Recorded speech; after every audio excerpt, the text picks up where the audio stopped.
The Mark Andrews trade rumors have taken a turn, ladies and gentlemen. On the top of today's show, I'm going to give you the rundown on everything we learned today from John Harbaugh. And then on the back half, I'm going to give you a little bit of additional updates. We're going to go over 3 additional things he talked about, things I think you guys need to know going into this week. Before that, though, do you want to know another thing you need to know before going into the week? The sub battle's over today. And right now, we are only 2 subs behind Steelers Talk. To push us over them and on top of the AFC North, I need you guys to hit that subscribe button right now. We've been battling them all month long. It's been a dogfight, up and down from first to second to third. We're back in second place, 2 subs behind the lead. Need you guys to help me out and hit that sub button. So Harbaugh spoke today at the annual league meeting, had a ton of things to talk about. Started off thanking God, thanking the Ravens for his brand new contract, and then gave a little update on Mark Andrews. Here's what he had to say. Mark's in a good place. He's working really hard. I do fully expect him to be playing for us next year. He's just too good of a player. And there we have it, ladies and gentlemen. Mark Andrews will be a Raven in 2025. Allegedly. But I tend to trust it from the head honcho. And this has been a topic of discussion. It's been a topic of debate ever since the end of this season. Since the drop 2-point conversion. And then everybody after that drop 2-point conversion looked at the contract and they said, we could save $11 million if you just cut ties with them, trade them in the offseason. And since I believe it was January 18th, let's say then, no one's known whether or not Mark Andrews will be a Raven. Well, I'm here to report he's going to be. I can promise you that. So how do you feel? Let me know. Are you happy or are you sad about it? If you're happy about it, go ahead and give me an H in the comments section down below. If you're sad about it, let me know by typing S. I've got some mixed emotions. We'll break them all down, but you let me know how you're feeling right now. So I want to make myself clear before I talk any further on this subject. This offense, it's not better without Mark Andrews, okay? And I think that's where a lot of this gets jumbled. In the comments sections, I see it a ton. On social media, I see it a ton. If there are people that want Mark Andrews to be traded, that want Mark Andrews not to be on this team in 2025, those people, myself included, don't believe that this team and this offense is going to be better without him off it. With that being said, though, with the potential of $11 million in cap savings and the fact that you have a guy in Isaiah Likely, who right now is the tight end 2 that you'd feel really confident in, stepping in to be the tight end 1 on this roster, this did feel like if there was any offseason to move away from Mark Andrews, this was going to be the one. And it didn't happen. And it's probably not going to. I trust that Baltimore tried to trade him, but I think they wanted a price that was a little bit too high that nobody really wanted to pay.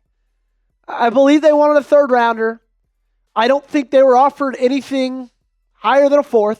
Obviously not, because I think they would have taken it if so. But I think they had high hopes. They had high thoughts.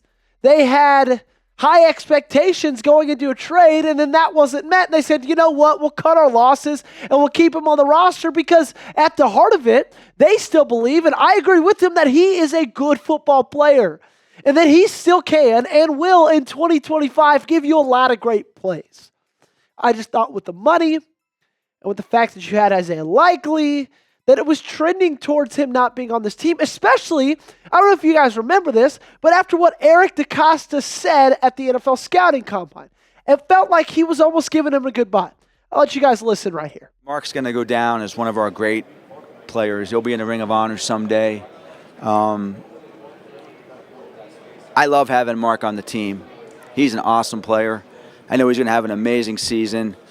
We'll figure out all the roster machinations over the coming weeks, but I can tell you there's no bigger fan of Mark Andrews than me. And he's been a blessing to have on the team, his leadership, the way he approaches the game, his attention to detail. He's just one of those guys. So I don't know about you guys, but with the whole, Mark Andrews is is one of the best players in this franchise. He'll go down in history as one of the best in this franchise.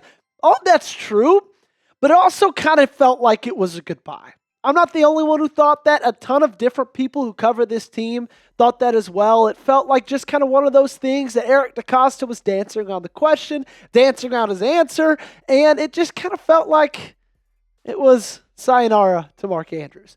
But if you look at the offensive weapons going into 2025, with Lamar at the helm, you got Derrick and Justice Hill at the running back position, Mark Andrews, Isaiah Likely, and then your 3 wide receivers is Zay Flowers, Rashod Bateman, and DeAndre Hopkins.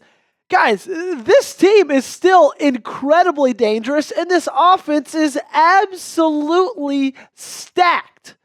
One of the best offenses in football. No doubt about it. They were that last year. They got better over the offseason, in my opinion, on the outside, adding a guy like DeAndre Hopkins. And so there's reason to be excited going into 2025.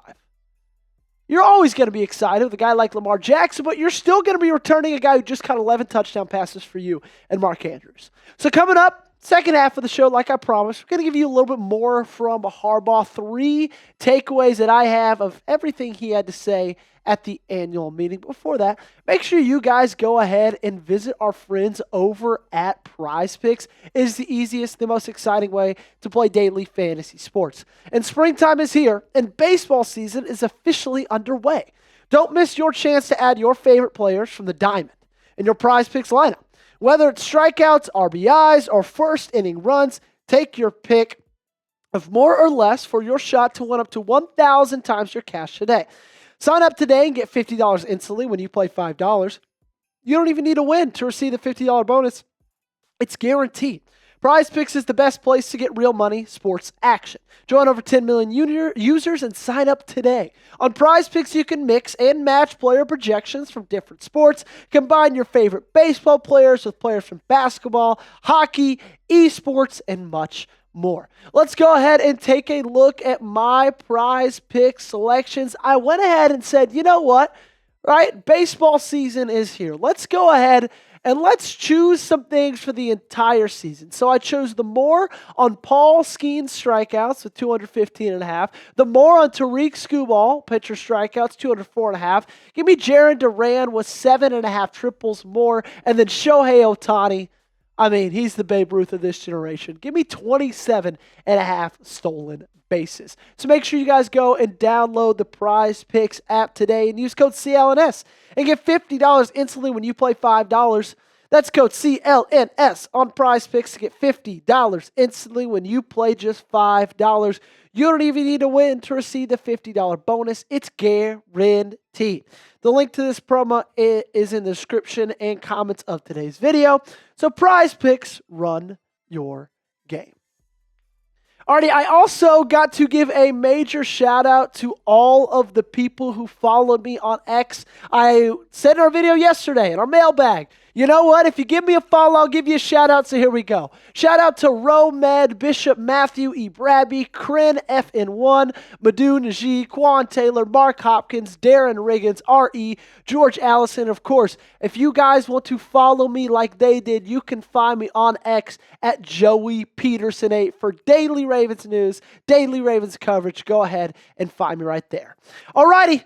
Let's get to these takeaways, shall we? John Harbaugh, like I said, spoke to a ton of reporters at the league meeting, and I got 3 big things that I want to talk about. Number 1, there have been internal discussions on a Lamar Jackson contract extension, which I've been pounding the table for it for the entirety of this offseason. Not because I believe he deserves it. Not only because I believe he deserves it, but also it's just going to help you so much in your cap situation. John Harbaugh did say that he is going to be the highest paid player in football whenever he does get that contract. We saw what Josh Allen just got.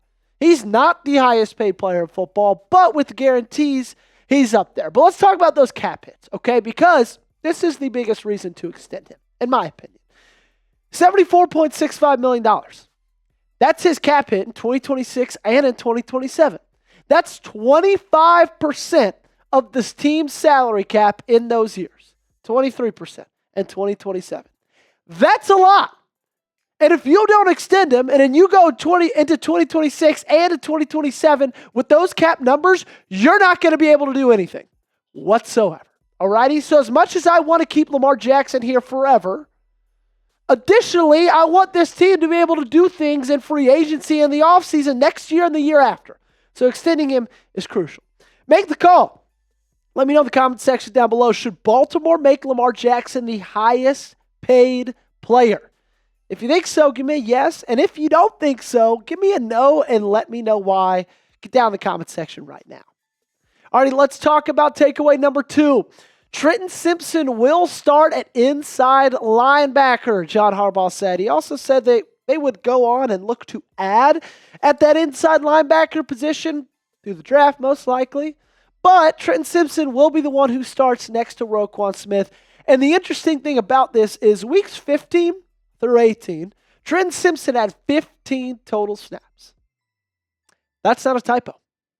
Trenton Simpson had 15 more snaps than you and I at the inside linebacker position the last 4 weeks of the season. So I'm going to be honest, it's a little bit surprising to me. I guess they're expecting a massive jump in year 3. I hope we'll get a massive jump in year 3 because everything that they showed us by benching him practically the last 4 weeks of the season shows that they didn't get that in year 2. Maybe we'll see it next year. The last takeaway I got is that the Ravens will most likely draft a kicker. Very interesting. Harbaugh didn't have much to say on the Justin Tucker situation with his allegations. He said they haven't spoken in a couple of weeks. However, he did say this, that there's a lot of good kickers in the draft, and special teams coach Randy Brown has been traveling around the country looking at kickers.